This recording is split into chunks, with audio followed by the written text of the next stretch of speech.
So remember last year during LGBT month where I said that I would try to watch at least one LGBT romance during BCG Romance Month from here on out? Well...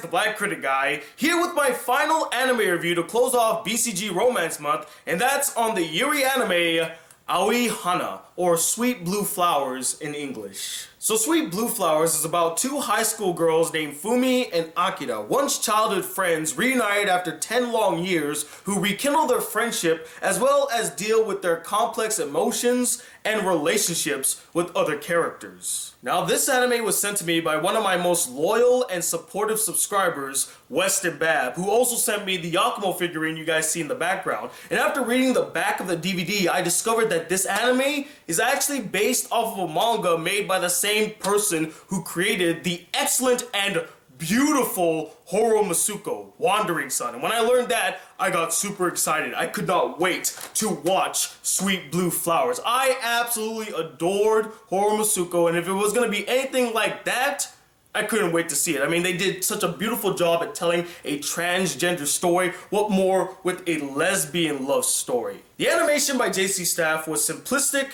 yet wonderful, perfectly capturing an inviting, pleasant, sweet, and romantic atmosphere with its soft, colorful backgrounds and cute character designs. And it shares a lot of things in common with the animation done for Horo Masuko, although that animation will be done 2 years later and by a totally different animation studio, AIC Classics. But they do share a lot of similar traits, like the warm, soft backgrounds that are so inviting and the cute, wonderful character designs. But that should come as no surprise as they both hail from the same creator, so of course they're gonna have a lot of things in common. I will say that Horo Masuko stands out more in the animation for its unique and distinct look and art style, whereas Sweet Blue Flowers has a more conventional look to it. It feels like a much more conventional anime.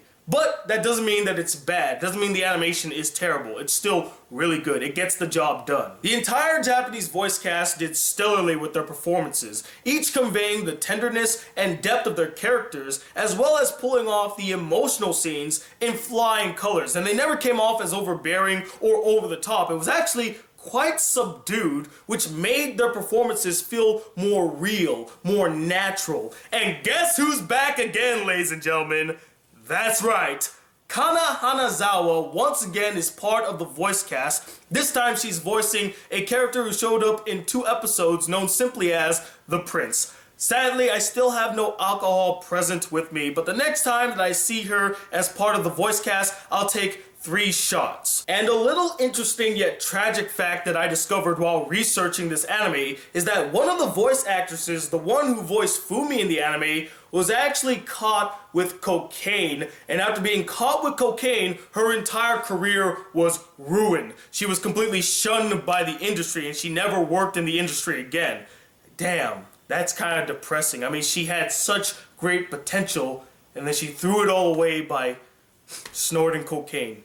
That just sucks. The music truly complements this anime, as it comes off as soft, warm, gentle, soothing, and quite intimate, especially with the opening theme, which was my favorite piece of music in the entire anime. I loved hearing it. I loved its melody. I loved the lyrics. The music here is fantastic. Now let's touch upon the story, which I must admit was quite unique and refreshing to see in a Yuri anime. I can honestly say, guys, that I have never seen a Yuri anime quite like Sweet Blue Flowers, as the storytelling is so balanced. Not only do they delve into the lesbian relationships among some of the characters, but they also delve into some of the inner turmoil of the characters, as well as exploring heterosexual relationships. I have never seen a Yuri or a Yaoi anime that actually shows a character dating the opposite sex or being attracted to the opposite sex. Usually it's just focused on like same-sex relationships. You know, everybody just has to be gay, everybody just has to be lesbians, and nobody likes men or nobody likes girls. They all have to like the same sex. This is the first Yuri yaoi anime I ever seen where characters actually like the opposite sex. And I was so surprised by this. And when doing some research, I learned that the creator of the manga wanted to have heterosexual relationships to help the series stand out, and she pulled it off. And the heterosexual romance aspects do not come off as forced or out of place, nor do they take attention away from the lesbian relationships. The story is actually fair and balanced to both of them, and it actually makes the story come off as more believable, more realistic. I can actually relate to these situations more than in any other Yuri anime story. And I absolutely adored how the story would delve into some of the characters' complex emotional struggles. You get a good understanding as to what they're going through, what they're like, what they're thinking, what's their troubles. Simply put,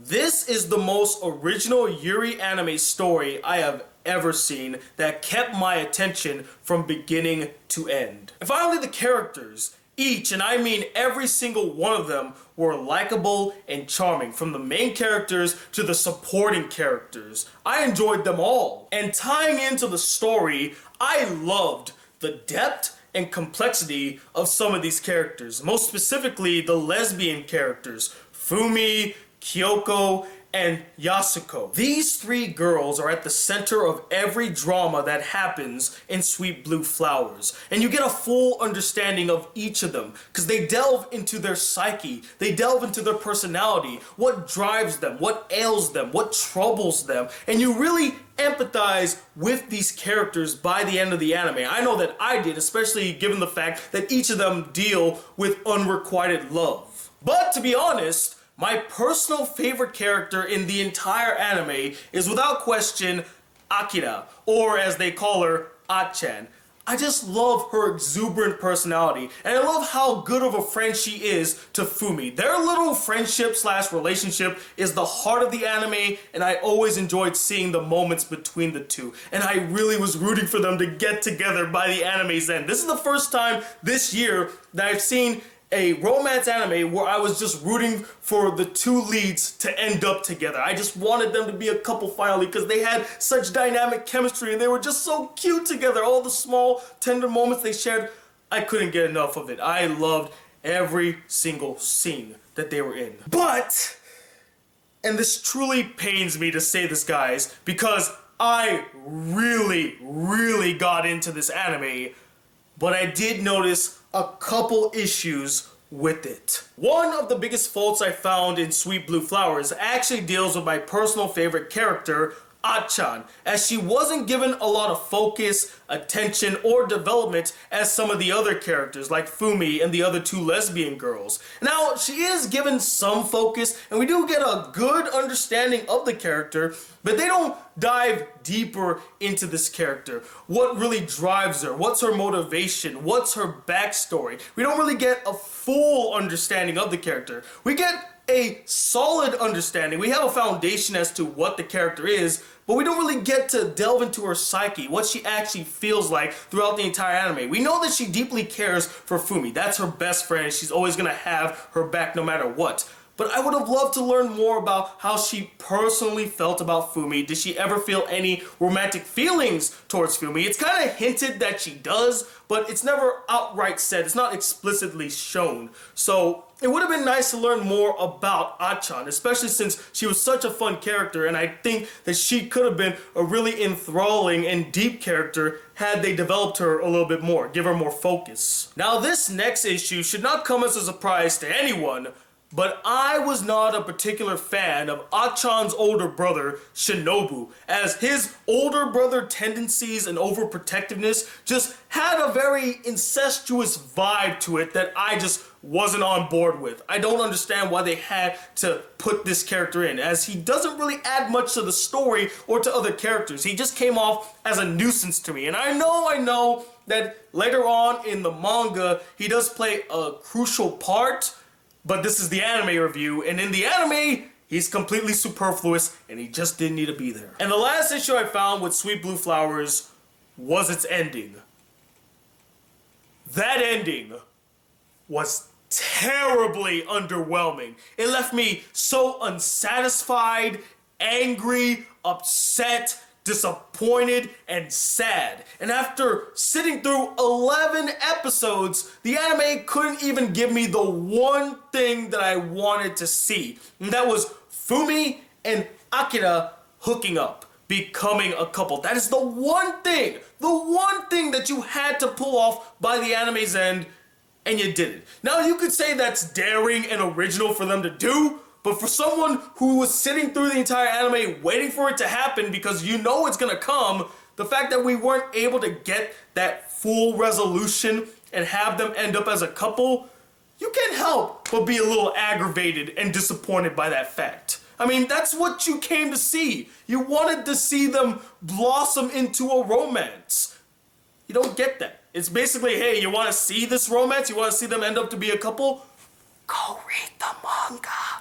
And I think we all know how I feel about endings like that. But overall, guys, despite its handful of problems, I thoroughly enjoyed watching Sweet Blue Flowers. It's such a sweet, charming, innocent, lovely, emotional, and romantic Yuri anime that I was fully invested in from beginning to end. It's without question the best Yuri anime I've ever seen, and it is definitely a Yuri anime that is worth watching. Please go check it out. But as always, guys, I'm not the end-all be-all opinion when it comes to Sweet Blue Flowers. I would love to know what you guys thought about this anime as well. Did you absolutely adore it? Is it your favorite Yuri anime of all time? Or did you find it really boring, dull, the pacing was so slow and you just couldn't get into it? And let me know, what is the most unique Yuri anime you have ever seen? Comment below, let me know, and sadly, this brings BCG Romance Month to a close. It's been a fun month. I thoroughly enjoyed making all the videos for you guys, and I hope you guys enjoyed it as well. And do let me know in the comments,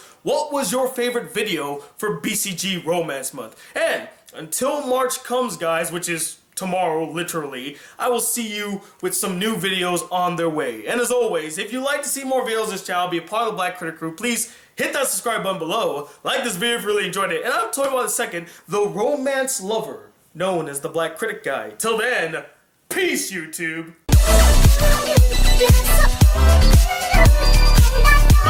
Yes.